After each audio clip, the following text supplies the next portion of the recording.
하나님 감사합니다. 오늘 아침에 또 주께서 우리에게 말씀하실 때 우리 마음을 정돈하고 잘 받아 감당할 수 있도록 도와주옵소서. 예수님 이름으로 기도합니다. 아멘. 오늘은 하나님의 임재 연습이라는 제목으로 말씀을 준비했습니다. 요한복음 3장 6절에 있는 말씀 함께 보겠습니다. 육으로 난 것은 육이요 성령으로 난 것은 영이니 내가 내게 거듭나야 하겠다 하는 말을 기이히 여기지 말라. 성령으로 거듭나는 그런 생활, 어떻게 하면 우리가 하나님께 더 가까이 가서 하나님의 임재를 깨달을 수 있을까요? 먼저 이러한 기사가 어제 떴습니다. 제목이 The World's Happiest Countries for 2022. 이런 조사들을 가끔 하죠. 어떠한 나라가 가장 행복한, 내가 참 행복하다라고 느끼는 그런 사람들이 사는 나라가 어디일까? 이 조사를 UN에서 했습니다. UN 산하기구에 SDSN이라는 이게 Sustainable Development Solutions Network. 이 영어 단어가 이렇게 나오면 이렇게 착 우리 머릿속에 달라붙지는 않죠. 이 Sustainable이라는 단어는 지속 가능한 이런 뜻인데 이게 사실 Sustainable Development 하면은 이 환경을 보존하면서 환경을 망가뜨리지 않으면서 이룩하는 그러한 경제 발전을 얘기합니다. Sustainable Development. 그리고 Solutions는 이제 해결책이죠. 그리고 Network. 그래서 굳이 이 한글로 우리가 번역을 한다면 환경을 보존하면서 이룩하는 경제 발전을 해결하기 위한 사람들의 모임 그 정도 되겠습니다. 그래서 이분들이 이제 쭉 조사를 했는데요. 2022년 이제 행복 보고서를 공개를 했습니다. 한 대여섯 가지의 그 기준이 있어요. 내가 참 행복하다라고 느낄 수 있는 대여섯 가지의 기준이 있는데 그 중에는 그 healthy life expectancy, 그러니까 이제 평균 수명이 이제 길면은 오래 사는 거죠. 오래 살면은 좋은 것인데, 근데 그냥 연명이 아니라 아주 건강한 생활을 하는 그런 기대, life expectancy, 그 수명이 되겠고요. 두 번째는 GDP per capita. 이 GDP는 Gross Domestic Product잖아요. 국내 총생산. 그러니까 이 한 사람당의 국내 총생산이 이제 높은 나라. 그 다음에 이제 social support, 이 사회적인 도움이죠. 그러니까 어떤 어려움을 당했을 때 그 사회가 사회적으로 잘 돕는 그런 시스템이 되어 있는가를 보았고요. 그 다음에 low corruption and high social trust. 부패가 굉장히 낮고 그리고 이 사회적인 신뢰가 굉장히 높은 나라들, 그것을 이야기합니다. 이 generosity, 관용인데요. Generosity in a community where people look after each other. 그러니까 서로 사람들이 살만나게 이제 사는 것이죠. 관대하고 관용을 베푸는 그러한 나라.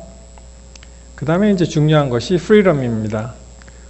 Freedom to make key life decisions. 우리가 굉장히 중요한 그 인생의 결정을 하는데 자유롭게 해야 되잖아요. 이 자유가 있어야 됩니다. 여러분, 민주주의라는 말, 대한민국 정부에서 그 앞에 있는 자유민주주의의 자유를 의도적으로 뺐어요. 근데 민주주의가 여러 개 있습니다. 자유민주주의 체제가 있고, 그 북한의 공식 칭호가 조선민주주의 인민공화국이잖아요. 그러니까 인민민주주의도 있고, 이 자유란 것, 자유를 얻기 위해서는 freedom is not free 그런 말이 있지 않습니까? 이 굉장히 중요합니다. 자, 여기 대충 나왔죠. 이러한 캐러고리에 있는 나라 중에 그래도 한 10개 정도 한번 맞춰보겠습니다. 어느 나라가 1등을 했을까요?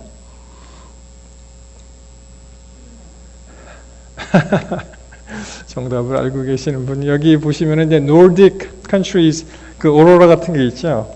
예, 맞습니다. 맨 처음에 이제 핀란드라는 나라가 이제 1등을 차지했고, 그 다음에 네, 좋습니다. 네, 덴마크. 두 번째가 이제 덴마크. 그러니까 이제 북구 유럽 쪽에 있는 나라들이 많이 있더라고요, 보니까. 그 다음에 3위가 아이슬란드라는 나라 아시죠? 유럽 대륙에 좀 동떨어진 나라, 아이슬란드. 그다음에 누가 스위스 얘기하셨는데요, 스위tzerland.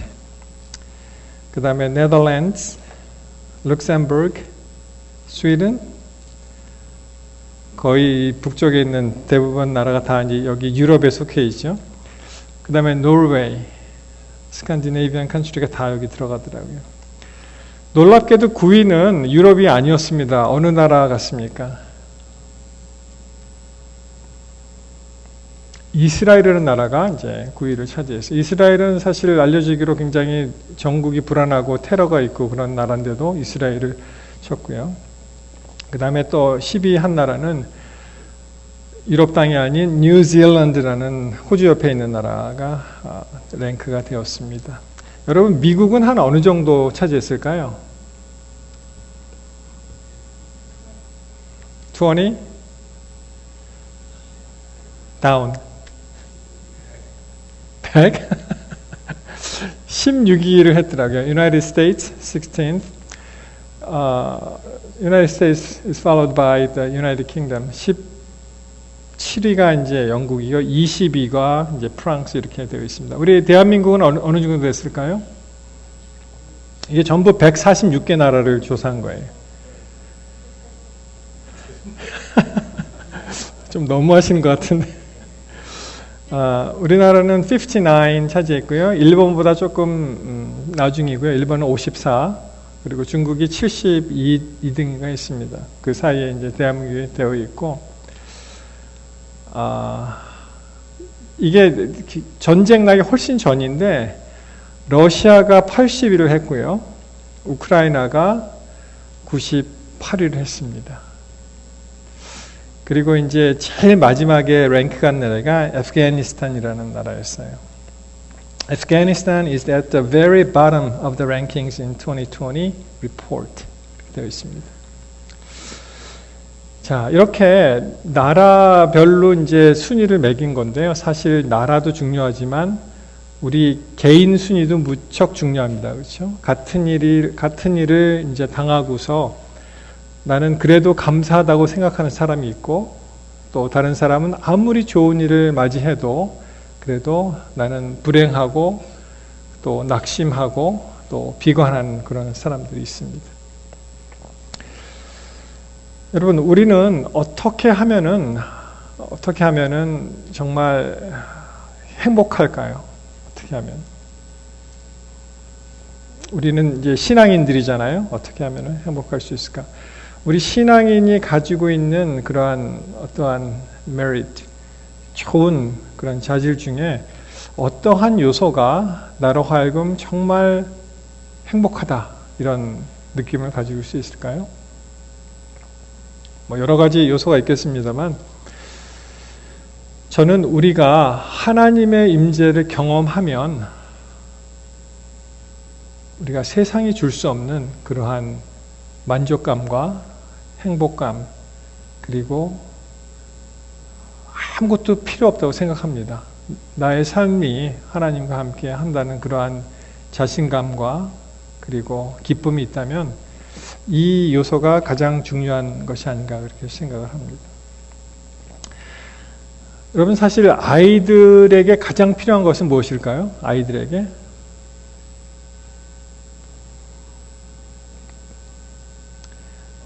가장 필요한 것은 엄마입니다. 그렇죠?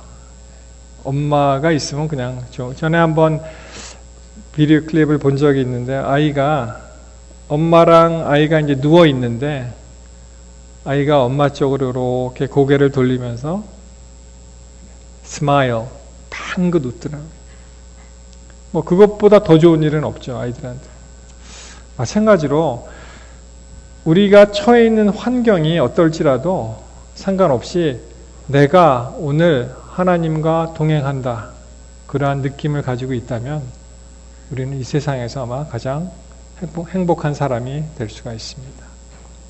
내가 어떠한 환경에 처해 있든지 하나님이 나와 함께 하신다. 여러분, 전에 그 아담과 하와는 하나님과 직접 대면해서 이제 말씀을 주고 받을 수 있었죠. 근데 이제 죄로 인해서 그러한 특권이 이제 사라집니다. 그래서 죄인이 직접 하나님을 배울 수는 없지만 그 이후부터는 하나님이 여러 가지 모양으로 사람들에게 나타납니다. 하나님의 사자를 통해서 하나님이 나타나십니다. 창세기 18장 1절에 보시면 아브라함 때입니다. The Lord appeared to Abraham near the great trees of Mamre while he was sitting at the entrance to his tent in the heat of the day. 여기 그 마므레 상수리나무 숲을 근처에서 하나님을 만나는 장면이 나오죠. 어떻게 만납니까? 눈을 들어본즉 사람 셋이 사람의 모양으로 하나님께서 나타나신 거죠. 사람 셋이 맞은편에 섰는지라 그가 그들을 보자 곧 장막문에 달려나가 영접하고 또 몸을 땅에 굽혔다. 이 장면은 이제 사라야가 이제 임신을 하고 아들을 낳게 되는 그런 장면이 이렇게 쭉 나오는데 아브라함이 그 손님이죠. 객을 대접하는데 이제 부지불식간에 천사, 하나님으로 분장한 천사를 이제 만난 사람의 모양으로 이제 형상으로 나온 것입니다. 그래서 이제 13절에 보시면은 여호와께서 아브라함에게 이르시되 사라가 왜 웃느냐? 이르기를 내가 늙었거늘 어떻게 아들을 낳으리라 하느냐. 그래서 이제 하나님께서 직접 나타나시지 못하시고 이제 사람의 형체로 여호와의 사자의 그 형태로 나타내는 장면이 있습니다. 마찬가지로 모세도 하나님을 배웠죠. 성육신 하기 전에 그 예수님을 뵙게 되었는데 우리 잘 아시는 말씀 출애굽기 3장 2절에 보시면은 여호와의 사자가 떨기나무 불꽃 가운데서 그에게 나타나시니 그다음 뭐라고 되어 있어요? 3장 5절에 보시면 하나님이 가라사대 이리로 가까이 하지 말라 너의 선 곳은 거룩한 땅이니 내 발에서 신을 벗으라. 그렇죠? 그대로 나옵니다. 여호와의 사자가 나오고 그 다음에 하나님이 가라사대 이런 말씀이 나옵니다. 이와 비슷한 장면이 여호수아에 가면 또 나오죠. 여호수아 5장에 가시면은 여호와의 군대 장관이라는 이름은 나오지 않습니까? 5장 13절에 보시면은 여호수아가 여리고에 가까웠을 때 눈을 들어본즉 한 사람이 칼을 빼어 손에 들고 마주 섰는지라 여호수아가 나아가서 그에게 묻되 너는 우리를 위하느냐 우리의 대적을 위하느냐 이렇게 이제 말을 하죠. 그때 이제 14절에 어떻게 됩니까? 그가 가로되 아니라 나는 여호와의 군대 장관으로 이제 왔느니라. 그 말을 듣는 순간 즉시로 여호수아는 깨달았습니다. 그가 납작 엎드려서 경배했죠. 절을 하면서 뭐라고 합니까? 주여 종에게 무슨 말씀을 하려 하시나이까. 자, 그래서 우리의 그 성경 역사를 통해서 보면은 아담 이후로 계속 하나님께서 천사의 모양으로 사람의 모양으로 나타나셔서 우리 사람들과 교통하시는 그런 모습이 보입니다. 하나님의 임재하심이죠. 하나님과 대면해서 본 시간이 지나고 이제 하나님이 다른 모양으로 이제 인간에게 나타나십니다. 또 출애굽기에 보시면 구름 기둥과 불 기둥 이야기 아시죠? 그것이 하나님의 임재입니다. 여호와께서 출애굽기 13장 21절 여호와께서 그들 앞에 행하사 낮에는 구름 기둥 그들의 길을 인도하시고 밤에는 불 기둥으로 그들에게 비추사 주야로 진행하게 하시니 낮에는 구름 기둥 밤에는 불 기둥 백성 앞에 떠나지 아니하니라. 이런 말씀이 계속 나옵니다. 출애굽기 14장 24절에도 새벽에 여호와께서 불과 구름 기둥 가운데서 애굽 군대를 보시고 애굽 군대를 어지럽게 하셨다. 또 민수기 9장 21절에 보시면 혹시 구름이 저녁부터 아침까지 있다가 아침에 그 구름이 떠오를 때에는 그들이 진행하였고 구름이 밤낮 있다가 떠오르면 곧 진행하였으며. 자, 이 구름 기둥과 불 기둥으로 이 표현된 하나님의 임재를 그 백성들이 받으면서 구름이 멈춰 있으면은 그들이 행진하기를 멈췄고요. 또 구름이 떠나면은 그 구름을 따라가는 하나님의 임재입니다. 여러분, 그런데요, 지금도 우리가 같은 방향으로 하나님의 임재를 경험할 수가 있습니다.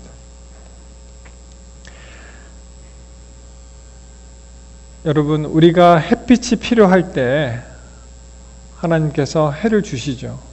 그래서 농산물을 잘 경작할 수 있게 주시고, 또 비가 필요하면 비구름, 비를 통해서 하나님께서 우리에게 말씀하시는 것입니다. 우리가 그것을 느끼지만 못할 뿐이지. 그럼 사람들이 이렇게 얘기합니다. 아니, 그것은 모든 사람들에게 다 있는 거 아닙니까? 우리에게만 해당되는 게 아니고. 그렇죠. 모든 사람에게 다 있죠. 그러나 다른 사람들은 그 임재하심을 느끼지 못하는 것이죠. 우리는 그 임재하심을 느낄 수가 있습니다. 그 차이예요. 하나님께서 비와 햇빛을 다 골고루 주시지만 그것을 느끼느냐 느끼지 못하느냐, 그런 차이입니다. 많은 경우에 하나님께서 구름 기둥과 불 기둥으로 인도하셨는데 왜 백성들이 배도하고 반역하고 하나님을 떠났는가? 이해할 수 없다라고 이야기하지만 마찬가지입니다. 우리도 같은 상황에서 하나님을 붙잡을 수 있고 또 하나님을 떠나버릴 수가 있고, 하나님이 분명히 계신다는 것은 현현히 나타나시는데 그것을 인정하지 못하고 또 배도하고 하나님을 떠나는 그런 경우가 있다는 것입니다. 똑같아요. 애굽 사람들하고 지금 우리 신앙 상태가. 자, 드디어 이렇게 임재하신 하나님께서 좀 더 백성들에게 가깝게, 그리고 매일의 경험을 통해서 그와 함께 하시기 위해서 드디어 이제 성소를 이제 지으라고 말씀하십니다. 출애굽기 17장 17절, 15장 17절에 보시면 주께서 백성을 인도하사 그들을 주의 기업의 산에 심으시리라. 여호와여, 이는 주의 처소를 삼으시려고 예비하신 것이라. 주여, 이것이 주의 손으로 세우신 성소로소이다. 그리고 25장 8절에 보셔도 내가 그들 중에 거할 성소를 그들이 나를 위하여 짓도록 하겠다.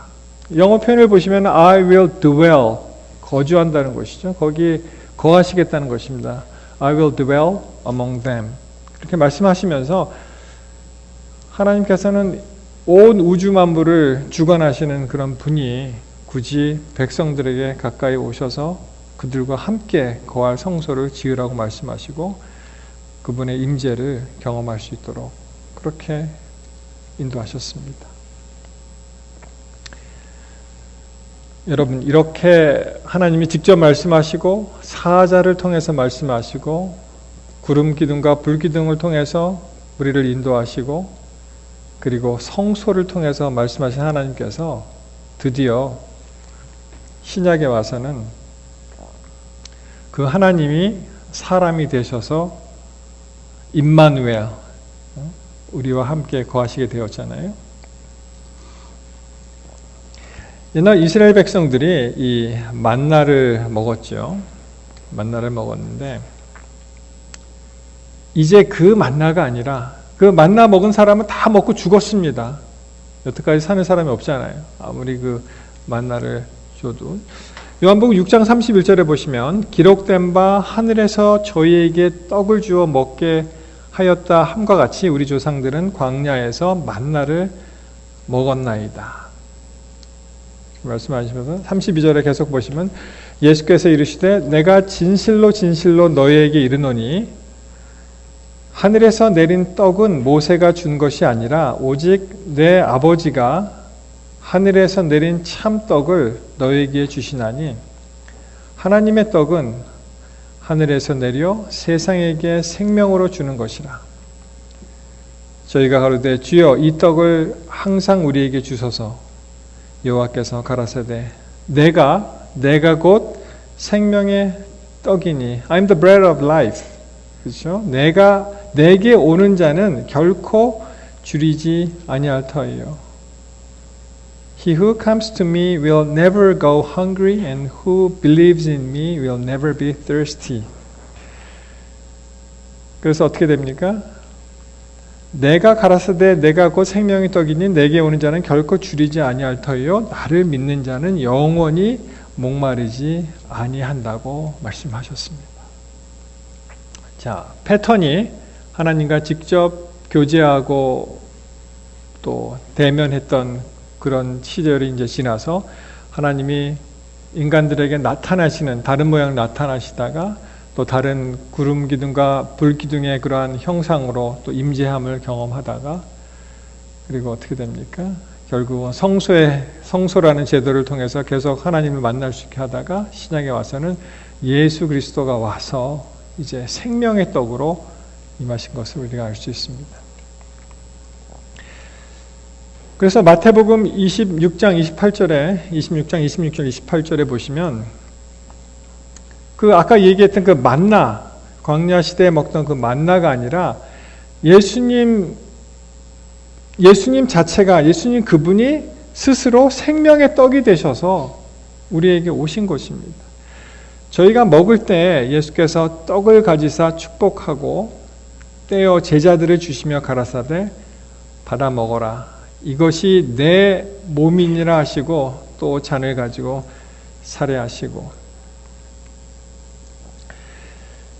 저에게 주시며 가라사대 너희가 다 이것을 마시라. 이것은 죄의 사함을 얻게 하려고 많은 사람을 위하여 흘리는 바 나의 피 곧 언약의 피라. 나의 피 곧 언약의 피라. This is my blood of the covenant. 언약의 피. 그렇게 말씀하셨습니다. 여러분 이 내용을 초창기에는 사람들이 어떻게 그리스도인들은 이상한 사람들이네. 내 살을 먹어라, 뭐 피를 먹어라. 그러니까 무슨 기분이 들으세요? 그냥 모르는 사람이 지나가다가 문에서 뭐 내 살을 먹어라, 피를 먹어라. 그건 어떤 집단 같아요? 그 사람들이? 뭐 식인종 같잖아요, 이거는. 뭐 저런 사람들이 다 있어 이렇게 생각하죠.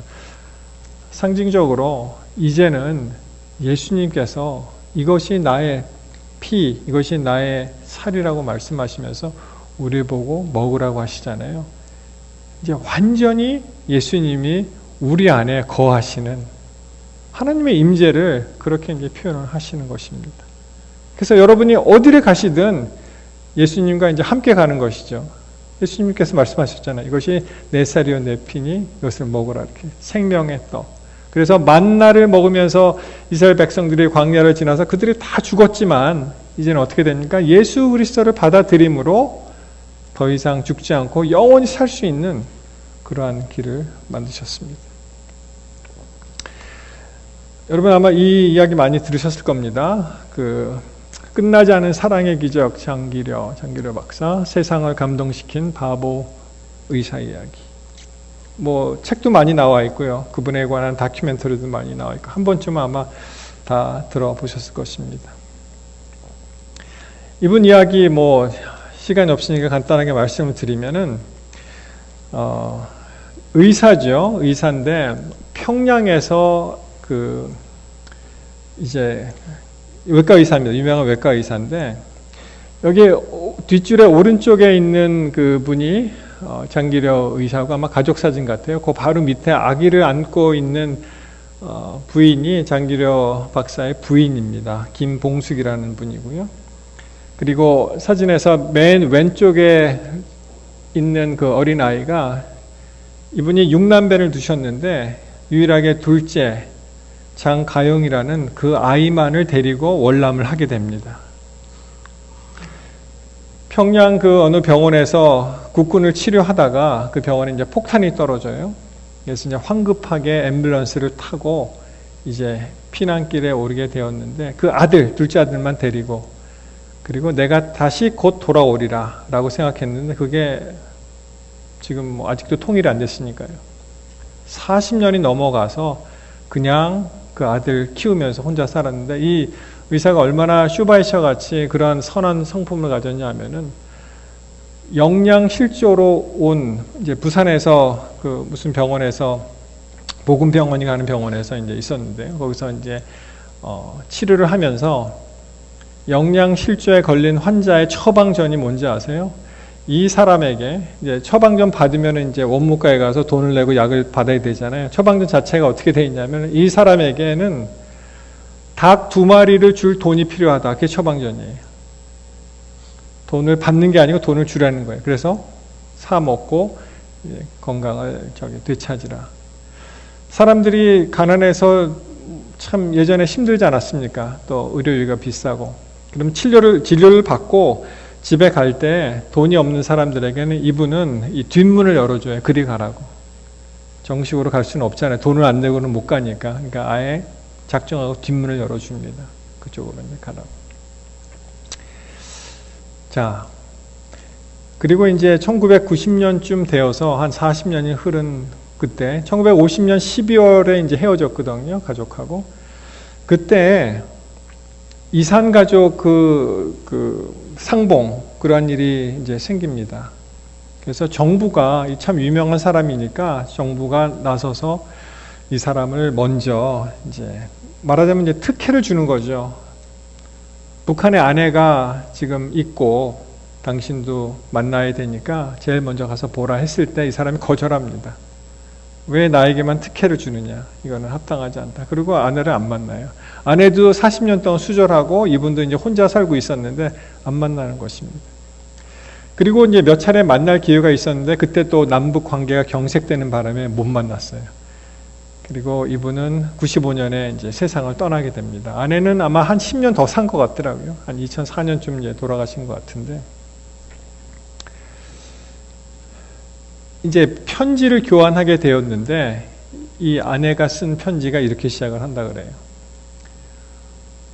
얼마나 그리웠겠습니까? 한 40년을 떨어져 살았는데, 그리고 그 한 남자만, 또 이분은 한 여자만 보고 살았었는데, 의사니까 참 얼마나 많은 청이 들어왔겠어요. 청혼이. 그렇죠? 그렇지만 이분은 결혼은 한 번 하는 것이다. 그렇게 얘기하고, 내 사랑은 한 사람이 영원하다. 그리고 그것을 다 거절을 합니다.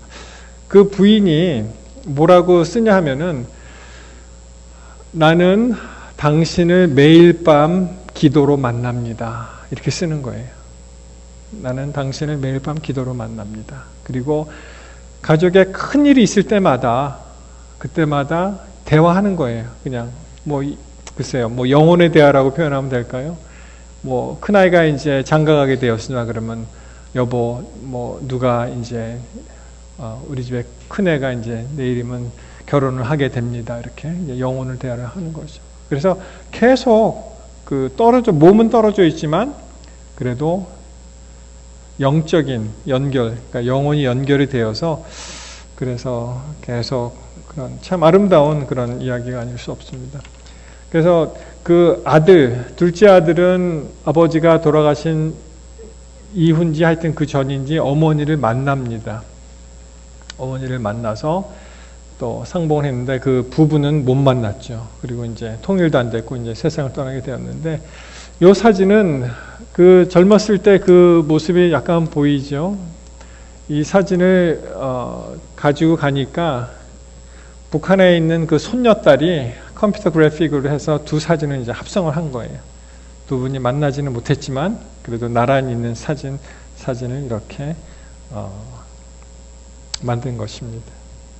여러분, 저는 이 스토리를 보면서 이것이 이 현실에서도 가능하다면 why not? 우리가 하나님과의 관계, 예수님과의 관계에서 이것이 불가능하지 않은 이유가 전혀 없잖아요. 그렇잖아요? 우리가 매일 예수님과 기도로 대화하고, 그리고 그분의 일을 생각하고 또 그분의 일을 한다면 우리는 매일매일 우리의 경험 속에서 하나님의 임재하심을 경험하게 되는 것입니다. 만약에 우리가 하나님이 어디를 가시든 우리와 함께 있다라는 그런 확신이 있다면, 여러분, 그런 사람은 이 세상에서 가장 행복한 사람입니다. 왜냐하면 하나님이 함께 하시기 때문에. 그 경험이 요셉의 경험이고요. 그 경험이 다윗의 경험이고 그 경험이 사도 바울의 경험이고 그 경험이 우리의 경험이 될 수 있습니다. 여러분, 형통의 정의. 아, 그 사람 참 형통하다. 성경에 나온 형통의 정의 아시죠? 요셉 보고 그는 형통한 사람이다. 왜냐하면 하나님이 그와 함께 계심으로. 다른 거 필요 없습니다. 하나님이 그와 함께 계시면, 다니엘의 이야기도 그렇잖아요. 다니엘이 사자굴에서 떨어졌는데 그때 예수님이 함께 계셨잖아요. 그러면 사자굴도 그게 천국이 되는 거고요. 다니엘 세 친구가 풀무불에 떨어졌을지라도 소위 말하는 그가 우리가 그렇게 믿지는 않지만 지옥에 있더라도 그 지옥에서 예수님을 만나면 그 지옥은 천국이 되는 것입니다. 예수님이 함께 계신 곳이 천국이기 때문에. 요한복음 15장 7절, 이것이 포도나무 비유에 잘 나와 있죠. 너희가 내 안에 거하고 내 말이 너희 안에 거하면 무엇이든지 원하는 대로 구하라. 그리하면 이루리라. 라고 말씀하십니다. 여러분, 여기 이 말씀이 육신이 되신 예수님이 말씀하시잖아요. 그 말씀이 우리 안에 거하시면 어떻게 된다고요? 육신이 되시는 거 아니에요. 그것이 우리가 예수님과 함께 동행하는 거 아닙니까? 그래서 매일매일의 삶이 우리는 예수님을 생각하고 예수님이시라면 어떻게 하셨을까? 예수님이시라면 이 시간, 이 순간에 나로 하여금 내가 어떻게 선택하도록 원하셨을까? 그걸 한번 생각해 보시면 우리는 매일매일의 삶이 하나님과 동행하는, 하나님의 임재를 경험하는 그런 거룩한 삶이 될 것이라고 믿습니다. 내 말이 너희 안에 거하면. 그렇죠? 우리가 열심히 성경을 읽고 또 하나님의 말씀을 받아야 되는 그런 특별한 이유가 이것 때문에 그렇습니다. 자, 다시요. 요한복음 3장 6절에 육으로 난 것은 육이요 성령으로 난 것은 영이니 내가 내게 거듭나야 하겠다는 말을 기이 여기지 말라. 사랑하는 성도 여러분, 우리의 매일의 삶이 성령으로 거듭나서 하나님의 임재 안에서 하나님을 느끼고 만지고 그분의 존재하심으로 우리 모두가 기뻐하게 되시기를 이 시간 간절히 바랍니다. 그래서 우리의 삶이 하나님께 드려질 때 가장 행복한 사람이 된다는 것, 그리고 하나님이 어디에 계시든 어디로 가시든 어디로 인도하시든 우리와 함께 계신다는 것을 느낄 때 우리는 정말 신나게 우리의 모든 것을 다 바쳐서라도 하나님을 따라가고 하나님의 임재로 기뻐하는 우리 모두가 되시기를 이 시간 간절히 바라겠습니다.